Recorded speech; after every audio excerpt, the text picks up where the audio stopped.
Welcome to 360 Tamil. இன்னைக்கு இந்த வீடியோல நம்ம எந்த படத்தோட எக்ஸ்பிளனேஷன் பத்தி பார்க்க போறோம்னா, தெலுங்குல 2020 வெளியான காத்தம் அப்படின்ற படத்தை பத்தி தான் பார்க்க போறோம். இது ஒரு பக்காவான சஸ்பென்ஸ் த்ரில்லர் படம்னு சொல்லலாம். இந்த படத்துல ஏகப்பட்ட ட்விஸ்ட் அண்ட் டர்ன்ஸ்லாம் வரும். கண்டிப்பா இந்த படம் உங்க எல்லாருக்குமே பிடிக்கும் நம்புறேன். இந்த படம் தமிழ்லயுமே இருக்கு. பார்க்கணும்னு நினைக்கிறவங்க ஃபுல் படத்தை பாருங்க. இந்த படத்தோட ஃபுல் எக்ஸ்பிளனேஷனுக்குள்ள போறதுக்கு முன்னாடி இந்த வீடியோக்கு ஒரு லைக் போடுங்க. அது மூலியமா இந்த வீடியோ இன்னும் நிறைய பேர்கிட்ட கொண்டு போய் சேர்க்கப்படும். மேற்கொண்டு டைம் வேஸ்ட் பண்ணாம நம்ம நேரடியா எக்ஸ்பிளனேஷனுக்குள்ள போயிடலாம். படத்தோட ஸ்டார்டிங் சீனே ஒரு பனி பிரதேசத்தை நமக்கு காட்டுறாங்க.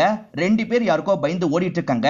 அப்படி ஓடிட்டு இருக்கும் போது எதிர இருக்கவன் கண்ணால இவங்க ரெண்டு பேரையும் ஷூட் பண்றான். இவங்க ரெண்டு பேருமே பொத்துன்னு கீழே விழுந்துடுறாங்க. ஷூட் பண்ணது யாரு, தப்பிச்சு ஓடினது யாருன்றது நமக்கு தெரியல. இங்கதான் காத்தம்னு படத்தோட டைட்டில போடுறாங்க. இப்ப ஹாஸ்பிட்டல்ல ஒரு நபர் கண்முழிக்கிறத நமக்கு காட்டுறாங்க. இவர் தான் படத்தோட ஹீரோவா இருப்பாரு. இவரோட பேரு அர்ஜுன் அப்படின்றது. டாக்டர் இருக்காருல, ரீசெண்டா ஒரு ஆக்சிடென்ட் உங்களுக்கு நடந்த எல்லா விஷயத்தையும் மறந்துட்டீங்க அப்படின்ற மாதிரிலாம் சொல்லிட்டாரு. இப்பதான் அதிதின்னு ஒருத்தங்க இந்த இடத்துக்கு வராங்க. இவங்க தான் உங்களோட ஒய்ஃப்ன்ற மாதிரி சொல்லிட்டாரு. ஒய்ஃபை கூட சுத்தமா அர்ஜுனுக்கு ஞாபகம் இல்ல. இப்ப ரெண்டு பேருமே வீட்டுக்கு வந்துடுறாங்க. ஹீரோக்கு இந்த வீடு கூட சுத்தமா ஞாபகம் இல்ல. சுத்தி முத்தி ஒவ்வொரு பொருளா பார்த்துட்டு இருக்காரு. இவரும் அதிதியும் சேர்ந்து எடுத்துக்கிட்ட மாதிரி நிறைய போட்டோஸ்லாம் இருக்கு. நம்ம பேரண்ட்ஸோட போட்டோ எங்க இருக்குன்ற மாதிரி இவர் தேடி பார்த்துட்டு இருக்காரு. ஆனா கண்ணுல தென்படவே மாட்டேங்குது. எனக்கு பேரண்ட்ஸ்லாம் இல்லையான்ற மாதிரி கேட்கிறாரு. உன்னோட அம்மா இறந்து போயிட்டாங்க, ஆனா அப்பா ஊர்ல தான் இருக்காரு அப்படின்ற மாதிரி சொல்லிட்டாங்க. என் அப்பாவை பார்க்கணும், போலாமான்ற மாதிரி கேட்கிறாரு. சரி போலான்ற மாதிரி இவங்களுமே ஏத்துக்கிறாங்க. ரொம்ப லாங்ல தான் ஹீரோவோட அப்பா இருக்காரு போல. இவங்க ரெண்டு பேருமே சேர்ந்த மாதிரி டிராவல் பண்ண ஆரம்பிக்கிறாங்க. இப்ப பனிலாம் இருக்க ஒரு பகுதிக்கு வந்துடுறாங்க. அதாவது ஸ்டார்டிங் காமிச்ச பகுதிக்கு வந்துடுறாங்க. திடீர்னு கார் ஒரு இடத்துல ரிப்பேர் ஆயிருது. இவங்க என்ன பண்றதுன்னு தெரியாம முழிச்சிட்டு இருக்காங்க. அப்பதான் ஒருத்தர் இந்த வழியா வராரு. அவரோட பேரு ரமேஷ் அப்படின்றது. அவரும் என்ன பிரச்சனைன்னு கேட்கிறாரு. இவங்களும் கார்ல இருக்க பிரச்சனையை பத்தி சொல்றாங்க. அவரும் சால்வ் பண்ணலான்னு பாக்குறாரு. அவரால சால்வ் பண்ண முடியல. நான் வேணா எனக்கு தெரிஞ்ச மெக்கானிக் கிட்ட சொல்றேன், அது வரைக்கும் என் வீட்டுல வந்து வேணா ஸ்டே பண்ணுங்க அப்படின்ற மாதிரி சொல்றாரு. ரமேஷ் யாரு என்னன்னு உங்களுக்கு தெரியாதுல்ல, அதனால இந்த இடத்துல ரெண்டு பேருமே லைட்டா யோசிச்சுட்டு இருக்காங்க. கடைசியில அர்ஜுன் இருக்கார்ல, போலான்ற மாதிரி சொல்லிட்டாரு. அதனால அதிதியும் சரின்ற மாதிரி ஏத்துக்கிறாங்க. ரமேஷ் கார்ல இவங்க ரெண்டு பேருமே கிளம்ப ஆரம்பிக்கிறாங்க. ரமேஷும் அவரோட வீட்டுக்கு கூட்டு வந்துடுறாரு. வீட்டு வாசல்ல கரண்ட் வயர்லாம் பாஸ் ஆயிட்டு இருக்கு. இவர் போன் மூலியமா ஏதோ பண்றாரு. அந்த கனெக்ஷன் கட் ஆயிருது. அதுக்கப்புறம் தான் இவங்க ரெண்டு பேரையும் உள்ள கூட்டு வர்றாரு. இந்த விஷயத்தெல்லாம் ஹீரோ கவனிச்சு வச்சுக்கிறாரு. எதுக்காக இந்த மாதிரி பண்ணிருக்கீங்கன்னு ஹீரோ கேட்கிறாரு. மிருகம்லாம் நிறைய வரும்ல, அதுக்காக தான் இப்படி பண்ணிருக்கேன் அப்படின்ற மாதிரி ரமேஷ் சொல்றாரு. என்ன பொறுத்த வரைக்கும் பையன் மட்டும் தான் இருக்கான், மேல ஒரு ரூம் இருக்கு, நீங்க வேணா அந்த ரூம்ல ஸ்டே பண்ணுங்க அப்படின்ற மாதிரி சொல்லிட்டாரு. இவங்க ரெண்டு பேருமே சரின்ற மாதிரி அந்த ரூம்ல படுக்கிறதுக்காக போயிடுறாங்க. நைட்டு நேரம் மூணு பேருமே சேர்ந்து சாப்பிட்டுட்டு இருக்காங்க. அப்ப ரமேஷ் இருக்காருல, உங்களை பத்தி சொல்லுங்கன்ற மாதிரிலாம் ஹீரோவை பத்தி கேட்டுட்டு இருக்காரு. ஹீரோவை பத்தி தான் ஹீரோக்கே தெரியாதுல்ல, எதுவுமே பேசாம அமைதியா உட்காந்துட்டு இருக்காரு. அப்ப அதிதி இருக்காங்கல்ல, அவர் யாருன்னே அவருக்கு மறந்து போயிருச்சு. ஒரு ஆக்சிடென்ட் நடந்துதான் இப்படி மறந்து போயிருச்சு அப்படின்ற மாதிரி சொல்லிட்டாங்க. உங்களுக்கு தெரியும்ல, நீங்க சொல்லுங்க அப்படின்ற மாதிரி ரமேஷ் கேட்கிறாரு. அது எங்க ரெண்டு பேரோட பர்சனல், அதை பத்தி எல்லாம் இங்க சொல்ல முடியாது அப்படின்ற மாதிரி இவங்க சொல்றாங்க. இதனால ரமேஷோட முகம் மாறிடுது. கொஞ்சம் சோகமா மாறி உட்காந்துட்டு இருக்காரு. இப்ப யாரோ காலிங் பெல் அடிக்கிறாங்க. என் பையன் தான் வந்துட்டான்னு நினைக்கிறேன் அப்படின்ற மாதிரி கதவை திறக்கிறாரு. இவரோட பையன் தான் வந்திருப்பாரு. பையனோட பேரு ரிஷி அப்படின்றது. ரிஷி செம்ம குடிபோதையில வந்திருக்கான்னு தெரிய வருது. இந்த ரிஷியை பொறுத்த வரைக்கும் பக்கா உமனைசரா இருப்பான். ஒரு பொண்ணு வந்திருக்காங்கன்னு தெரிஞ்சோட அந்த பொண்ணையே பார்த்துட்டு இருக்கான். இப்ப இவனுமே சாப்பிடறதுக்காக டேபிள் கிட்ட வந்துடுறான். அப்படி வந்தவன் டேபிள் கடியில அவங்களோட காலெல்லாம் டச் பண்ணிட்டு இருக்கான். அதிதி ரொம்ப அன்ஈசியா ஃபீல் பண்ணிட்டு இருக்காங்க. இதை ஹீரோ புரிஞ்சுக்கிறாரு. நம்ம படுக்க போலான்ற மாதிரி சொல்லிட்டாரு. இவங்க ரெண்டு பேருமே படுக்கிறதுக்காக ரூமுக்கு எந்திரிச்சு போயிட்டு இருக்காங்க.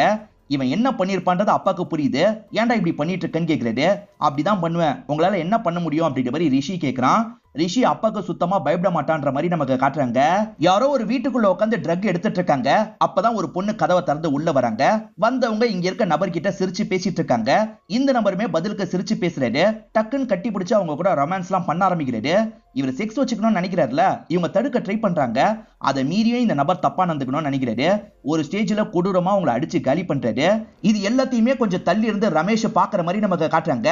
சட்டுன்னு ஹீரோ கனவுல இருந்து முடிக்கிறாரு. ஹீரோவோட கனவுல தான் இந்த விஷயம் எல்லாம் வந்திருக்கும். எதுக்காக சம்பந்தமே இல்லாம இப்படி வந்தது அப்படின்ற மாதிரி ஹீரோவும் பயங்கரமா யோசிக்கிறாரு. கெட்ட கனவு வந்ததுனால ஹீரோ இருக்காருல, கீழே வந்து உட்கார்றாரு. அங்க பார்த்தா ரமேஷ் தூங்காம டைரி எல்லாம் எழுதிட்டு இருக்காரு. அதிதி அப்படி சொன்னதை நினைச்சு உங்களுக்கு கஷ்டமா இருக்கான்னு கேட்கிறாரு. கஷ்டமா தான் இருந்தது, பரவாயில்ல இருக்கட்டும் அப்படின்ற மாதிரி ரமேஷ் சொல்றாரு. அது சரி, டைரியில என்ன எழுதிட்டு இருக்கீங்க அப்படின்ற மாதிரி ஹீரோ கேட்கிறாரு. என் பையன் தினமும் நிறைய தப்பு பண்ணுவான், அந்த தப்பெல்லாம் இந்த டைரியில எழுதி வைப்பேன் அப்படின்ற மாதிரி அவரும் சொல்றாரு. இவங்க 2 பேர் பேசிட்டு இருக்கும் போது இவங்க விட்டு வந்த காரோட அலாரம் அடிக்க ஆரம்பிக்குது. யாரோ எடுக்க ட்ரை பண்றாங்கன்னு புரிஞ்சுக்கிட்டு இவங்களும் பாக்குறதுக்காக கிளம்புறாங்க. ஆக்சுவலா ரிஷி பண்ண வேலையா தான் இருக்கும், வேணும்ட்டே சவுண்ட் வர வச்சிருப்பான். இவங்க போன கேப்ல ஈரன் கிட்ட தப்பா நடந்துக்கலாம் நினைக்கிறான். இப்ப வேகமா ஈரனை நோக்கி போக ஆரம்பிக்கிறான். இவங்க 2 பேருமே கார் இருக்கிற இடத்துக்கு வராங்க. கார் அங்கேயே தான் இருக்கு. யாரோ எடுக்க ட்ரை பண்ணிருக்காங்க போல, உசாராയി கிளம்பி போயிட்டாங்க. சரி நம்ம திரும்பி வீட்டுக்கு போவோன்ற மாதிரி இவர் சொல்லிட்டாரு. ஈரவும் சரின்ற மாதிரி ஏத்துக்கிறாரு. இப்ப கார்ல ஏறி இவங்க 2 பேருமே டிராவல் பண்ணி வீட்டுக்கு வந்துட்டு இருக்காங்க. ரமேஷும் அவங்க தான் உங்க ஒய்ஃப்னு கன்ஃபார்மா தெரியுமான்னு ஹீரோ கிட்ட கேக்குறாரு. எதுக்காக இப்படி கேக்குறீங்கன்னு ஹீரோ ஷாக் ஆகுறாரு. இல்ல நீங்க முழிச்சோன்னா அவங்க தான் ஒய்ஃப்னு சொல்லியிருக்காங்க, நீங்களும் ஏத்துக்கிட்டீங்க, அது கொஞ்சம் உறுத்தலா இருந்தது, அதனால தான் கேட்டேன், தப்பா ஏத்துக்காதீங்க அப்படின்ற மாதிரி சொல்லிட்டாரு. ஹீரோக்கு இவ்வளவு நேரம் தோணி இருக்காது, இப்பதான் தோண ஆரம்பிக்குது. இப்ப 2 பேருமே சேர்ந்த மாதிரி வீட்டுக்குள்ள நுழையிறாங்க. பார்த்தா ரிஷி ஈரன் கிட்ட தப்பா நடந்துட்டு இருக்கான். கோவப்பட்ட ஹீரோ இருக்காரு பாத்தீங்களா, ரிஷியை பிடிச்சி கீழே தள்ளி விட்டுறாரு. நீ ஓகே தானே ஈரன் கிட்ட கேட்டுட்டு இருக்காரு. கீழே விழுந்த ரிஷியோட நெத்திலேயே அடிபட்டுரும். ஏன் மேலேயே கையை வச்சிட்டல அப்படின்ற மாதிரி ஹீரோவை அடிக்கிறதுக்காக வரான். அதுக்குள்ள அப்பா இருக்காரு பாத்தீங்களா, கண்ணை வச்சு அவன் மண்டிலேயே அடிச்சிடுறாரு.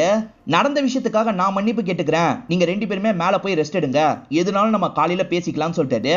சரின்ற மாதிரி இவங்க 2 பேருமே மேல வந்துடுறாங்க. இப்ப படுத்து தூங்க ஆரம்பிக்கிறாங்க. திரும்பி ஹீரோக்கு ஒரு கெட்ட கனவு வருது. ஒரு பொண்ணை யாரோ லாக் பண்ணி வச்சிருக்காங்க. அந்த பொண்ணை பயங்கரமா டார்ச்சர் பண்றாங்க போல.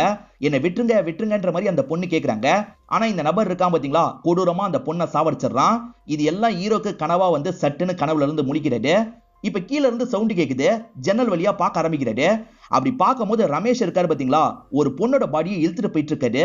என்ன இந்த ஆளு பாடியை இழுத்துட்டு போயிட்டு இருக்காரு அப்படின்ற மாதிரி ஹீரோ பயங்கரமா ஷாக் ஆகுறாரு. ஹீரோ பாக்குறத ரமேஷ் கவனிச்சு திரும்புறாரு. அதுக்குள்ள ஹீரோ ஒளிஞ்சுக்கிறாரு. இப்ப ரமேஷ் மேல ஹீரோக்கு ரொம்ப டவுட் வருது. காலையில டைம் ஹீரோவும் கிளம்பணும்னு சொல்றாரு. ஏன் எதுக்குன்ற மாதிரிலாம் ஹீரோயின் கேட்டுட்டு இருக்காங்க. அதெல்லாம் அப்புறமா சொல்றேன், நீ முதல்ல திங்ஸை பேக் பண்ணு அப்படின்ற மாதிரி சொல்லிட்டு இருக்காரு. அதுக்குள்ள ரமேஷ் இந்த ரூம்குள்ள வந்துடுறாரு. பிரேக்ஃபாஸ்ட் ரெடியா இருக்கு, சாப்பிட வாங்கன்னு சொல்றாரு. 2 பேருமே சாப்பிட வந்துடுறாங்க. எதுவுமே பேசாம இருக்காங்க. நைட்டு என் பையன் நினைச்சதை பத்தி யோசிக்கிறீங்களா, நான் மன்னிப்பு கேட்டுட்டேன்ல அப்படின்ற மாதிரி சொல்றாரு. நைட்டு நீங்க பாடியை இழுத்துட்டு போனதை நான் பார்த்தேன்ற மாதிரி ஹீரோ சொல்லிட்டாரு. ஓஹோ பாத்துட்டீங்களா, என் பையன் எந்த தப்பு பண்ணாலும் அந்த தப்பை மறைக்கிறது தான் என்னோட வேலை. இப்ப என்னோட பையன் உங்க ஒய்ஃப் மேல ஆசைப்படுறான், அதனால நீங்க விட்டு கொடுத்துருங்க அப்படின்ற மாதிரிலாம் இவர் பேசுறாரு. என்னடா பேசுன அப்படின்ற மாதிரி ஹீரோ இருக்காருல, ரமேஷோட காலரை பிடிச்சி சண்டை போடுறாரு. 2 பேருமே மாத்தி மாத்தி சண்டை போட்டுட்டு இருக்காங்க. அதுல ரமேஷ்க்கு பலமா அடிபட்டது. ஹீரோவும் ஹீரோயினை கூப்பிட்டு கிளம்பிடணும் அப்படின்ற மாதிரி வேகமா ஓட பாக்குறாரு. ஆனா அங்க ஷாக் இருக்குல்ல, அதை தாண்டி இவரால போக முடியாம திரும்பி வீட்டுக்குள்ளேயே வராரு. இந்த கேப்ல ரமேஷ் ஒரு கன் எடுத்துறாரு. விட மாட்டேன்ற மாதிரி ஹீரோவை ஷூட் பண்ண ட்ரை பண்றாரு. இவங்க தப்பிச்சு மேல இருக்க ரூமை நோக்கி போயிட்டு இருக்காங்க. இருந்தாலுமே ஹீரோ உடம்புல ஒரு புல்லட் பட்டுது.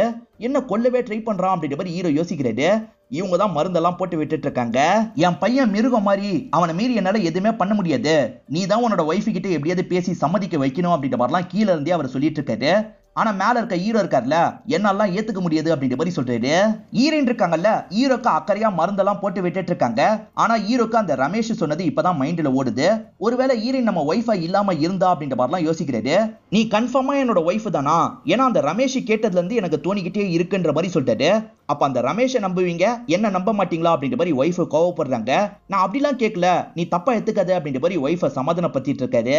பேசிக்கிட்டே இருக்காதீங்க, என் பையன் வரதுக்கு முன்னாடி ஒரு முடிவை எடுங்கன்ற மாதிரி கீழே இருந்து ரமேஷ் சொல்லிட்டு இருக்காரு. நான் தான் முடியாதுன்னு சொல்லிட்டேன்ல, முடியாது அப்படின்ற மாதிரி ஹீரோவும் கத்தி சொல்லிட்டாரு. அப்பன்னு பார்த்து யாரோ காலிங் பெல் அடிக்கிறாங்க. பையன் தான் வந்துட்டான் போல அப்படின்ற மாதிரி இவர் கதவை திறக்கிறாரு. பார்த்தா ஒரு வெள்ளக்கார லேடி தான் வந்திருக்காங்க. ஏன்னா கதை நடக்கிறது வெளிநாடா இருக்கும். என் கார் ரிப்பேர் ஆயிடுச்சு, பாய் ஃப்ரெண்டு கூட்டு போற வரைக்கும் இங்க வெயிட் பண்ணிக்கலாமான்ற மாதிரி கேக்குறாங்க. தாராளமா வெயிட் பண்ணிக்கலாம், உள்ள வாங்கன்ற மாதிரி இவர் இன்வைட் பண்றாரு. இவங்களுமே உள்ள வந்து உட்காடுறாங்க. இதெல்லாம் மேல இருக்கவங்களுக்கும் கேக்குது. இந்த பொண்ணை எச்சரிக்கை பண்ணோன்ற மாதிரி கீழே வந்துடுறாங்க. ஏதாவது சொல்ல ட்ரை பண்ணீங்கன்னா ஷூட் பண்ணிடுவேன்ற மாதிரி இவர் சிக்னல்லயே சொல்றாரு. இதனால இவங்க 2 பேருமே அமைதியா சோஃபால உட்காந்துடுறாங்க. இப்ப ரமேஷும் காஃபி போட்டு எடுத்துட்டு வரேன்ற மாதிரி போறாரு. நாங்க 2 பேரே மாட்டிட்டு இருக்கோம், நீ இங்க இருந்து கிளம்பிரு அப்படின்ற மாதிரி சிக்னல்லயே அந்த பொண்ணுக்கு புரிய வச்சிட்டு இருக்காங்க. ஒரு ஸ்டேஜ்ல அந்த பொண்ணுக்குமே புரிய வந்துருது. அந்த பொண்ணு இங்க இருந்து கிளம்பிடலாம் அப்படின்ற மாதிரி எந்திரிச்சு கிளம்ப பாக்குறா. அதுக்குள்ள இந்த இடத்துக்கு ரமேஷ் வந்து மண்டையிலேயே ஒரு போடு போடுறாரு. அந்த பொண்ணு அப்படியே மயங்கிடுறா. இவ கிடைச்சதுனால தான் உன்னோட ஒய்ஃப் தப்புச்சா, அதை மனசுல வச்சுக்கோ, இப்ப போய் படுங்கன்ற மாதிரி சொல்லிட்டாரு. இவங்களும் வேற ஆப்ஷன் இல்லாம மேல இருக்க ரூம்க்கு வந்து படுத்துடுறாங்க. நைட்டு ஹீரோக்கு தூக்கமே வரமாட்டேங்குது, முழிச்சிடுறாரு. இப்ப ரெஸ்ட் ரூமை யூஸ் பண்ணலான்ற மாதிரி ரெஸ்ட் ரூம்க்கு வராரு. அந்த இடத்துல பார்த்தா கட்டையில மிதிக்கிற மாதிரியே இவருக்கு சவுண்ட் கேக்குது. என்ன டைல்ஸ்ல கட்டை சவுண்ட் கேக்குதுன்னு யோசிக்கிறாரு. இப்ப அந்த டைல்ஸ் எடுத்து பார்க்கும் போதுதான் அங்க கட்டை இருக்கிறது தெரிய வருது. அந்த கட்டையும் எடுத்துடுறாரு. பார்த்தா ஒரு ரூம் தெரியுது. அந்த ரூம் மூலியமா இவரால வெளியே வர முடியுது. இவர் அந்த ரூம் மூலியமா வெளியே வந்துடுறாரு. அந்த வழியா ஒரு கார் வந்துட்டு இருக்கு. இவரும் காரை நிறுத்தி பேச ஆரம்பிக்கிறாரு. இவருக்கு நடந்த எல்லா விஷயத்தையும் சொல்லிடுறாரு. என்னோட ஒய்ஃபை மாட்டிட்டு இருக்கா, காப்பாத்துங்க அப்படின்ற மாதிரிலாம் கேட்கிறாரு. எது அந்த வீட்டுல மாட்டிட்டு இருக்காங்களா? அந்த வீட்டுல யாருமே கிடையாது, அந்த வீட்டை சேர்ந்த எல்லாருமே இறந்து போயிட்டாங்கன்னு சொல்றாரு. என்ன சொல்றீங்க அப்படின்ற மாதிரி இவர் ஷாக் ஆகுறாரு. ஈரின் மட்டும் அங்க தனியா இருக்காங்கல்ல, ஈரினை பாக்குறதுக்காகவாது திரும்பி போனோன்ற மாதிரி இவர் வேக வேகமா இங்க இருந்து கிளம்பிடுறாரு. எந்த வழியா வெளியே போனாரோ அந்த வழியாவே உள்ள வந்துடுறாரு. ஆனா ஈரின் அந்த இடத்துல காணோம். ஈரின் எங்க போனாங்கன்னு கீழே இறங்கி வராரு. பார்த்தா ரமேஷ் இருக்காருல, ஈரினை லாக் பண்ணி வச்சிருக்காரு. நீ தப்பிக்க ட்ரை பண்ணல, அதனால இவளை சாவடிக்க போறேன்னு சொல்றாரு. என்ன எதுனாலும் பண்ணிக்கோங்க அப்படின்ற மாதிரி ஹீரோ சொல்றாரு. அதே மாதிரி கார் டிரைவர் சொன்னதை பத்தி சொல்றாரு. எல்லாருமே அப்படிதான் நம்பிட்டு இருக்காங்க. எல்லார்கிட்டயும் இறந்த மாதிரி காமிச்சு இந்த வேலையெல்லாம் நான் பண்ணிட்டு இருக்கேன். இப்ப எல்லாமே தெரிஞ்சிருச்சுல, 2 பேரோட கதையும் முடிக்கிறேன்ற மாதிரி பேசுறாரு. அப்ப சட்டுன்னு ஹீரோ அவர் கையில இருக்க கன்னை புடிங்கிடுறாரு. கன்னை வச்சு இப்ப ரமேஷை மிரட்ட ஆரம்பிக்கிறாரு. எதுக்காகடா இதெல்லாம் பண்ணிட்டு இருக்க, ஒழுங்கா சொல்லுன்னு கேக்குறாரு. ரமேஷ் எதுவுமே பேசாம அமைதியா இருக்காரு. 10 எண்ணுவேன், அதுக்குள்ள சொல்லணும், இல்லனா ஷூட் பண்ணிடுவேன்ற மாதிரி சொல்றாரு. இப்ப 1 2 3 எண்ண ஆரம்பிக்கிறாரு. 10 வரும்போது ஷூட் பண்ணலாம்னு நினைக்கிறாரு. அதுக்குள்ள ஈரன் இருக்காங்கல்ல, இவர் மண்டையிலேயே ஒரு கட்டி வச்சு அடிச்சிடுறாங்க. இவர் பொத்துன்னு கீழே விழுந்துடுறாரு. எதுக்காக ஈரனே ஈரவை அடிச்சாங்கன்னு தெரியல. ஈரன் பேரு அதிதி அப்படின்ற மாதிரி தானே சொன்னேன். ஆனா ரமேஷ் மீரான்ற மாதிரி கூப்பிடுறாரு. மீரா எதுக்காக அவசரப்பட்டு அடிச்சேன்னு கேக்குறாரு. அவன் ஷூட் பண்ணிடுவான்னு பயந்துதான் இப்படி பண்ணிட்டேன்னு சொல்லிட்டாங்க. அந்த புல்லட்டே இல்லன்ற மாதிரி ரமேஷ் சொல்லிட்டு இருக்காரு. ஆக மொத்தத்துல இவங்க 2 பேர் சேர்ந்துதான் இந்த பிளான போட்டிருக்காங்க. அதே மாதிரி ரமேஷ் பையனா ரிஷின்னு ஒருத்தரை காமிச்சாங்கல்ல, அவர் உமனைசர்லாம் கிடையாது, நார்மல் ஆளா தான் இருப்பாரு. அவரே இவங்களுக்கு சப்போர்ட்டிவா இருந்திருக்காருன்னு நமக்கு காட்டுறாங்க. இப்பதான் ரமேஷ்க்கு ஒரு டாக்டர் கிட்ட இருந்து கால் வருது. இன்னும் 1 நாள் தான் உனக்கு டைம் இருக்கு, சீக்கிரமா அவனை இங்க கூட்டு வந்து விட்டுரு அப்படின்ற மாதிரி சொல்லிட்டாரு. இன்னும் 1 நாளுக்குள்ள என்ன பண்றது அப்படின்ற மாதிரிலாம் ரமேஷ் ஃபீல் பண்றாரு. இப்பதான் ரமேஷோட பிளாஷ்பேக்கை நமக்கு காட்டுறாங்க. ரமேஷை பொறுத்த வரைக்கும் இந்தியாவை சேர்ந்தவரா இருப்பாரு. பொண்ணு பேரு அதிதி அப்படின்றது, அவங்கள வெளிநாட்டுல படிக்க வச்சிருப்பாரு. பொண்ணுக்கு கால் பண்ணா எடுக்கவே மாட்டாங்க. அதனால தான் இந்த ஊருக்கு வந்திருக்காரு. இவர் ரொம்ப பதட்டமா இருக்கிறத இங்க இருக்க டிரைவரே கவனிச்சிடுறாரு. என்ன சார் ஆச்சுன்னு கேக்குறாரு. என் பொண்ணு காணோம், கால் பண்ண எடுக்க மாட்டா, ஃப்ரெண்ட்ஸ் எல்லாம் தேடிட்டு இருக்காங்க அப்படின்ற மாதிரி சொல்லிட்டாரு. கவலைப்படாதீங்க சார், பொண்ணு கிடைச்சிருவா அப்படின்ற மாதிரி அந்த டிரைவர் சொல்லிட்டாரு. பொண்ணு இறந்து போயிட்டான்ற மாதிரி போஸ்ட்மார்ட்டம் ரிப்போர்ட்லாம் ரெடி பண்ணிட்டு இருக்காங்க. இப்பதான் ஃப்ரெண்ட்ஸ் கிட்ட இருந்து கால் வருது. அங்கிள் உடனே இந்த ஹாஸ்பிட்டலுக்கு வாங்கன்னு சொல்லிட்டாங்க. தகவல் கேள்விப்பட்டோன்னே இவர் ஷாக் ஆயிடுறாரு. இப்ப வேக வேகமா அந்த ஹாஸ்பிட்டலுக்கு ஓடி வராரு. ரிஷி மீரா 2 பேருமே அதிதியோட ஃப்ரெண்ட்ஸா இருப்பாங்க. மீரா இருக்காங்கல்ல, உங்க பொண்ணை பாக்காதீங்க அங்கிள், வேணான்ற மாதிரி சொல்லிட்டு இருக்காங்க. அதை மீறியே இவர் பாக்கணும்ன்ற மாதிரி பாக்குறாரு. பொண்ணோட பாடி இருக்குல்ல, ஒரு ஆத்தங்கரையில தான் கிடைச்சிருக்கு. முகம்லாம் ரொம்ப சேதமான நிலைமையில பொண்ணு இருக்காங்க. இதை பாக்குற இவருமே பயங்கரமா ஃபீல் பண்றாரு. இது என் பொண்ணு இல்லன்ற மாதிரிலாம் பிரச்சனை பண்ணிட்டு இருக்காரு. பேசிட்டு இருக்கும் போதே டாக்டரை பிடிச்சு தள்ளி விட்டுறாரு. இதனால பக்கத்துல இருக்க போலீஸுங்களாம் இந்த இடத்துக்கு வந்துடுறாங்க. ரமேஷ் இந்த இடத்துல அரெஸ்ட் பண்ணி கூட்டு போயிடுறாங்க. ரமேஷை வெளியே எடுக்கிறதுக்காக ஃப்ரெண்ட்ஸ் எல்லாம் வந்துடுறாங்க. பொண்ணு இறந்து போனதுனால ரொம்ப எமோஷனல் ஆகி தான் இப்படி பண்ணிட்டாரு. சீக்கிரமா குற்றவாளியை கண்டுபிடிங்க அப்படின்ற மாதிரி சொல்லிட்டாங்க. சீக்கிரமா நாங்க கண்டுபிடிக்கிறோம் அப்படின்ற மாதிரி போலீஸும் ரமேஷை வீட்டுக்கு அனுப்பி வச்சிடுறாங்க. பொண்ணுகிட்ட இருந்து நிறைய வீடியோலாம் வந்திருக்கோம் பாத்தீங்களா, அதெல்லாம் ஒவ்வொன்னா பார்த்துட்டு இருக்காரு. இப்ப பொண்ணு உயிரோட இல்லையன்ற மாதிரி பயங்கரமா ரமேஷும் ஃபீல் பண்ணிட்டு இருக்காரு. இப்ப சாரான்னு ஒருத்தங்களை காட்டுறாங்க. அவங்க ஜாகிங்லாம் முடிச்சுட்டு அவங்களோட வீட்டுக்கு வந்துடுறாங்க. நியூஸ் பேப்பரை எடுத்து பாக்குறாங்க. நியூஸ் பேப்பர்ல அதிதி இறந்து போனதை பத்தி நியூஸ் வந்திருக்கு. இதை பாக்குற இவங்க பயங்கரமா ஷாக் ஆயிடுறாங்க. அதிதி அப்பாவை பார்த்து இந்த விஷயத்தெல்லாம் சொல்லணும்னு யோசிக்கிறாங்க. இப்ப அதிதி வீட்டுல பேசுறதுக்காக வந்துடுறாங்க. அங்கதான் ஃப்ரெண்ட்ஸும் இருக்காங்க. என்ன விஷயம் அப்படின்ற மாதிரிலாம் சாரா கிட்ட கேக்குறாங்க. சாராவும் இந்த இடத்துல நடந்த ஒரு விஷயத்த சொல்ல ஆரம்பிக்கிறாங்க. இந்த அதிதியை பொறுத்த வரைக்கும் அர்ஜுன் ஒரு லவ்வர் இருப்பாரு. அந்த அர்ஜுன் இருக்காரு பாத்தீங்களா, சாரா கிட்டயும் பழகிட்டு இருப்பாரு. அதாவது அதிதியை சீட் பண்ணி சாரா கிட்ட பழகிட்டு இருப்பாரு. சாரா கூட ரொமான்ஸ் எல்லாம் பண்ணிட்டு இருக்காரு. உனக்கு தான் கேர்ள் ஃப்ரெண்ட் இருக்கால விடுன்ற மாதிரிலாம் இவங்க சொல்லிட்டு இருக்காங்க. அதெல்லாம் கேட்காம இவர் கிஸ் பண்ணிட்டு இருக்காரு. அப்பன்னு பார்த்து யாரோ காலிங் பில் அடிக்கிறாங்க. யாருன்னு பார்த்தா அதிதி தான் இந்த இடத்துக்கு வந்திருக்காங்க.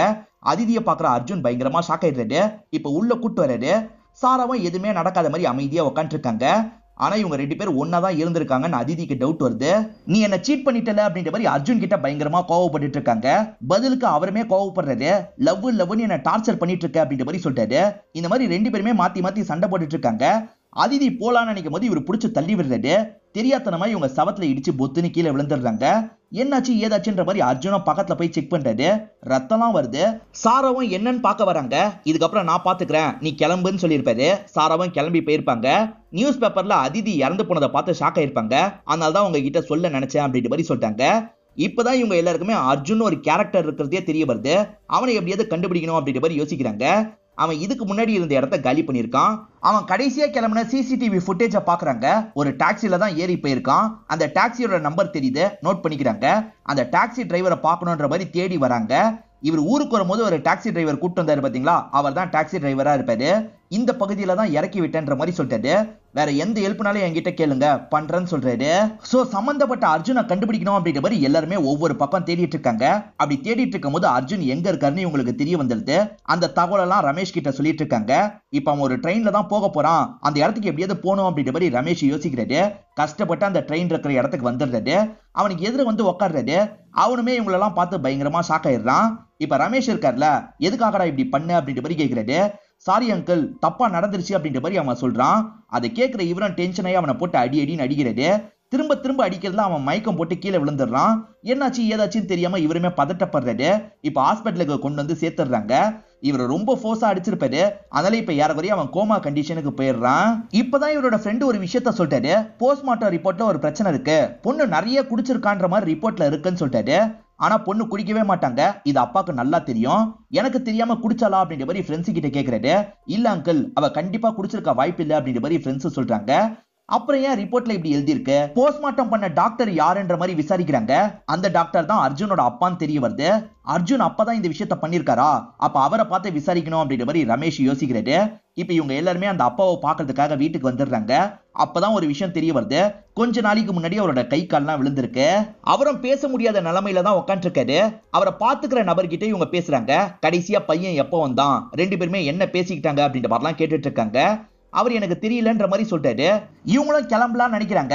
அப்பதான் அந்த அசிஸ்டன்ட் பையனுக்கு ஒரு விஷயம் ஞாபகம் வருது. பையனை நினைச்சு ரொம்ப கவலைப்படுவாரு, அடிக்கடி டைரியில ஏதாவது எழுதுவாரு அப்படின்ற மாதிரி சொல்றான். அந்த டைரி வேணும்னு கேக்குறாங்க. இந்த பையனும் எடுத்து தந்துடுறான். அந்த டைரியில என்ன இருக்கு அப்படின்றத ரமேஷ் படிக்க ஆரம்பிக்கிறாரு. நமக்கு விஷுவலா நடந்த விஷயத்த காட்டுறாங்க.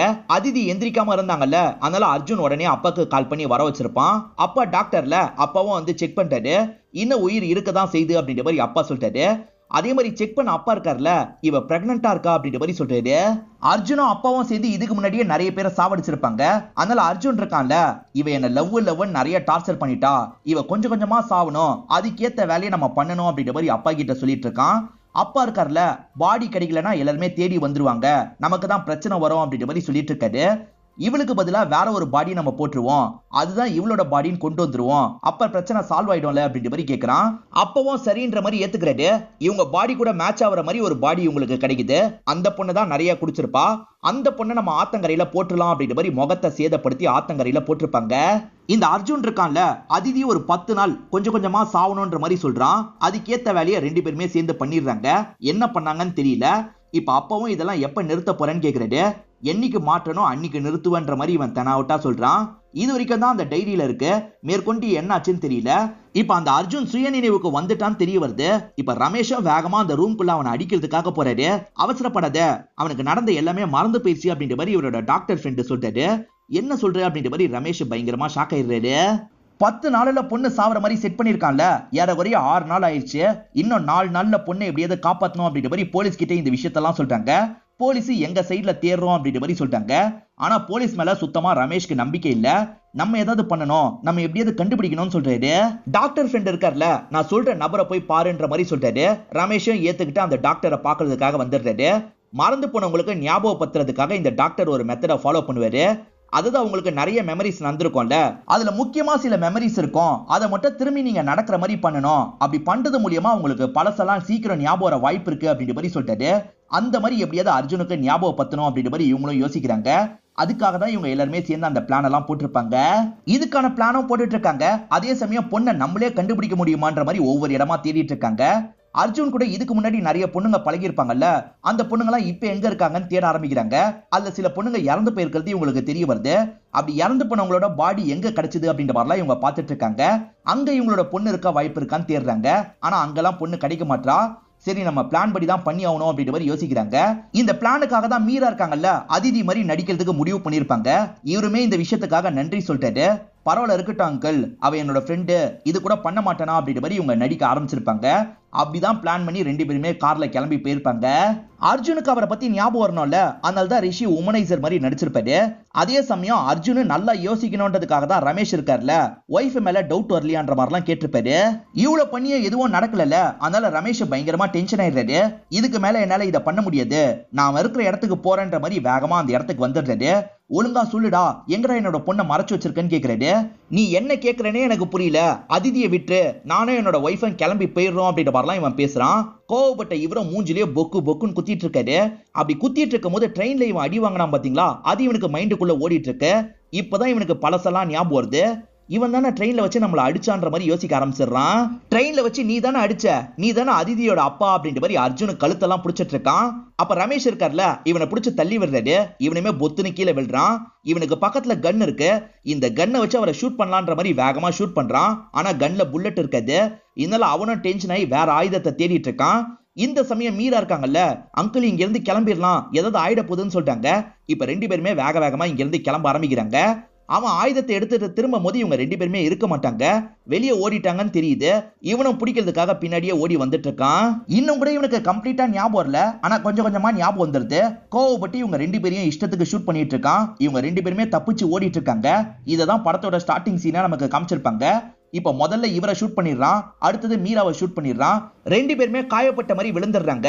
இவனுமே பக்கத்துல போய் பாக்குறதுக்காக வரான். அப்படி பக்கத்துல வந்து பார்க்கும் போதுதான் அவங்க புல்லட் ப்ரூஃப் போட்டுக்கிறது தெரிய வருது. இதுவுமே அவங்க பிளானா தான் இருக்கும். அடுத்த ஸ்டெப்பா தான் இந்த விஷயத்த பண்ணிருப்பாங்க. இப்ப லாக் பண்ணி இவங்க கிட்ட உண்மையை வாங்கிடலாம் ரமேஷ் நினைக்கிறாரு. அதுக்குள்ள இவன் இருக்கான்ல, ரமேஷோட முகத்தை பார்த்து ஷூட் பண்றதுக்காக வரான். இதை கவனிச்சிட்டு இருக்க அந்த ரிஷி என்ன பண்றாருன்னா இவனை ஷூட் பண்ணிடுறாரு. ரிஷி எதுக்காக அவசரப்பட்டு ஷூட் பண்ணு அப்படின்ற மாதிரி ரமேஷ் கேக்குறாரு. இப்ப அர்ஜுனுக்கு பக்கத்துல வந்து என்னோட பொண்ணை எங்கடா மறைச்சு வச்சிருக்க அப்படின்ற மாதிரி கேக்குறாரு. அவன் பயங்கரமா சிரிக்கிறான். மறைச்சு வச்ச இடத்த பத்தியே சொல்ல மாட்டான். இவருமே சொல்லு சொல்லுன்னு கேக்குறாரு. ஒரு ஸ்டேஜ்ல அவன் மயங்கிடுறான். இதை நினைச்சு இவர் பயங்கரமா இந்த இடத்துல ஃபீல் பண்றாரு. இப்ப அர்ஜுன் டி-ஷர்ட் கொஞ்சம் ஏறி இருக்கு. உள்ள பார்த்தா டாட்டூ நிறைய போட்டிருக்கிறது தெரிய வருது. என்ன டாட்டூ எல்லாம் போட்டிருக்கான்ற மாதிரி ரமேஷும் ஓபன் பண்ணி பார்த்துட்டு இருக்காரு. இவன் நிறைய பொண்ணுங்களை இதுக்கு முன்னாடியே கொன்னான் பாத்தீங்களா, அந்த பொண்ணுங்களோட பாடி கிடைச்ச இடத்த தான் இவன் டாட்டூவா போட்டு வச்சிருக்கான். அப்ப எப்ப விட போறேன்னு கேட்டாரு பாத்தீங்களா, அப்ப டாட்டூ போட்டுக்கிட்டே தான் இவங்க கிட்ட பேசியிருப்பாரு. பொண்ணுங்களை எங்க காலி பண்றானோ அந்த இடத்த உடம்புல டாட்டூ மாதிரி குத்திப்பான் போல, அவங்க ஞாபகம் இருக்கிறதுக்காக. உடம்புல ஏகப்பட்ட டாட்டூ இருக்கு. அதுல கடைசியா ஒரு மானோட டாட்டூ தான் போட்டிருக்கான்றது தெரிய வருது. மான நம்ம எங்க பார்த்தோம் அப்படின்ற மாதிரிலாம் இந்த இடத்துல இவர் பயங்கரமா யோசிக்கிறாரு. ரமேஷோட பொண்ணு ஒரு இடத்துல ஸ்டே பண்ணாங்கல்ல, அந்த இடத்துல மான் தலை இருக்கிறது இவருக்கு ஞாபகம் வருது. அந்த இடத்துக்கு வந்துடுறாரு. அந்த இடத்த உடச்சிட்டு போனா உள்ள ஒரு பாக்ஸ் இருக்கு. அந்த பாக்ஸ்லயும் மான் சிம்பிள் தான் போட்டிருக்கு. வேகமா அந்த பாக்ஸை ஓபன் பண்றாரு. அந்த பாக்ஸ்ல ஆக்சிஜன் சப்ளை அதே மாதிரி குளுக்கோஸ் எல்லாம் ஏறிட்டு இருக்க மாதிரி அவன் செட் பண்ணிருக்கான். இப்ப பொண்ணை இந்த இடத்துல காப்பாத்திடுறாரு. இப்ப பொண்ணுக்கு ஹாஸ்பிட்டல்ல வச்சு ட்ரீட்மெண்ட் எல்லாம் போயிட்டு இருக்கு. குழந்தை என்னாச்சுன்னு கேக்குறாரு. குழந்தையும் உயிரோட இருக்குன்னு டாக்டர் சொல்றாரு. இந்த இடத்துக்கு போலீஸுங்களும் வந்துடுறாங்க. நீங்க ஷூட் பண்ணதா சொன்னீங்கல்ல, அவன் எங்களுக்கு கிடைக்கல எங்கன்ற மாதிரிலாம் கேட்டுட்டு இருக்காங்க. அவன் தப்பிச்சு ஓடிட்டான் போல, எங்கன்னு தெரியல அப்படின்ற மாதிரிலாம் ரமேஷ் சொல்லிட்டு இருக்காரு. அதனால போலீஸுங்க இங்க இருந்து கிளம்பிடுறாங்க. அதிதி பொறுமையா சாவணுன்ற மாதிரி அவன் செட் பண்ணி வச்சான் பாத்தீங்களா, அதே மாதிரி அர்ஜுன் பொறுமையா சாவணுன்ற மாதிரி இவர் ஒரு இடத்துல செட் பண்ணி வச்சிருக்காரு போல. இப்ப லைட்டா இந்த இடத்துல ஸ்மைல் பண்றாரு. இதோட இந்த படத்தை நமக்கு முடிச்சிடுறாங்க. இந்த படத்துல வந்த ட்விஸ்ட் அண்ட் டர்ன்ஸ்லாம் உங்களுக்கு பிடிச்சிருக்கோம் நம்புறேன். இந்த வீடியோ உங்களுக்கு பிடிச்சிருந்ததுன்னா லைக் பண்ணுங்க, கமெண்ட் பண்ணுங்க, மறக்காம 360 தமிழ் சேனலை சப்ஸ்கிரைப் பண்ணுங்க. தொடர்ச்சியா இந்த மாதிரி வீடியோக்கள் வந்துகிட்டே தான் இருக்கும்.